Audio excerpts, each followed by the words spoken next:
ನಮಸ್ಕಾರ, welcome to my channel. ಇವತ್ತಿನ recipe ಬದನೆಕಾಯಿ ಪಲ್ಯ. ವೆರಿ ಸಿಂಪಲ್, ಬೇಗ ಆಗುವಂಥ ರೆಸಿಪಿ. ಬೆಳಗ್ಗೆ ತಿಂಡಿಗೆ ಚಪಾತಿ, ರೊಟ್ಟಿ, ಮಧ್ಯಾಹ್ನ ಅನ್ನಕ್ಕೂ ತುಂಬ ರುಚಿಯಾಗಿರುತ್ತೆ. ಒಂದ್ಸಲ ಟ್ರೈ ಮಾಡಿ. ಈಗ ರೆಸಿಪಿ ಶುರು ಮಾಡೋಣ. ಒಂದು ಕುಕ್ಕರಲ್ಲಿ ಒಂದು ಸೌಟ್ ಎಣ್ಣೆ ಹಾಕ್ಕೊಂಡು 2 ಈರುಳ್ಳಿನ ಕಟ್ ಮಾಡಿ ಹಾಕ್ಕೊಂಡು ಅದಕ್ಕೆ ಸ್ವಲ್ಪ ಖಾರದ ಪುಡಿ ಬೆರೆಸ್ಕೊಂಡು ಸ್ವಲ್ಪ ಫ್ರೈ ಮಾಡ್ಕೊಳ್ಳೋಣ. ಮತ್ತು 4 ಹಚ್ಚಿದ ಟೊಮೊಟೊ ಹಾಕ್ಕೊಂಡು ಸ್ವಲ್ಪ ಉಪ್ಪು ಬೆರೆಸ್ಕೊಂಡು ಅದು ಸ್ವಲ್ಪ ಸಾಫ್ಟ್ ಆಗೋ ತನಕ ಮುಚ್ಚೋಣ. ಈಗ ಸ್ವಲ್ಪ ಸ್ಪೈಸಸ್ನ ಆ್ಯಡ್ ಮಾಡ್ಕೋಬೇಕು.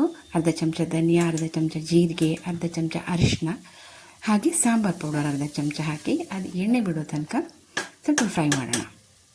ಈಗ 4 ಮೆಣಸಿನ್ಕಾಯಿ ಹಾಕಿ ಅದನ್ನು ಫ್ರೈ ಮಾಡಿ, ನಂತರ ಹಚ್ಚಿದ ಬದನೆಕಾಯಿ 4 ತೊಗೊಂಡಿದ್ದೀನಿ.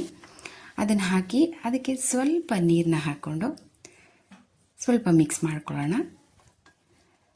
ಹಾಗೆ ಕೊನೆಗೆ ಸ್ವಲ್ಪ ಕೊತ್ತಂಬರಿ ಸೊಪ್ಪು ಹಾಕಿ ಮಿಕ್ಸ್ ಮಾಡಿ ಅದು ಮುಚ್ಚಿ ಒಂದು ಸಲ ಕೂಗಿಸಿದ್ರೆ ಸಾಕು.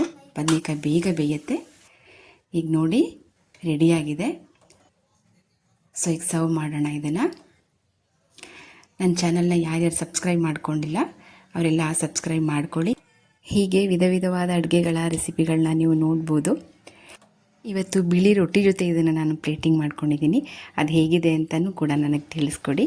ಎಲ್ಲ ವೀಕ್ಷಕರಿಗೂ ಥ್ಯಾಂಕ್ ಯು ಸೋ ಮಚ್.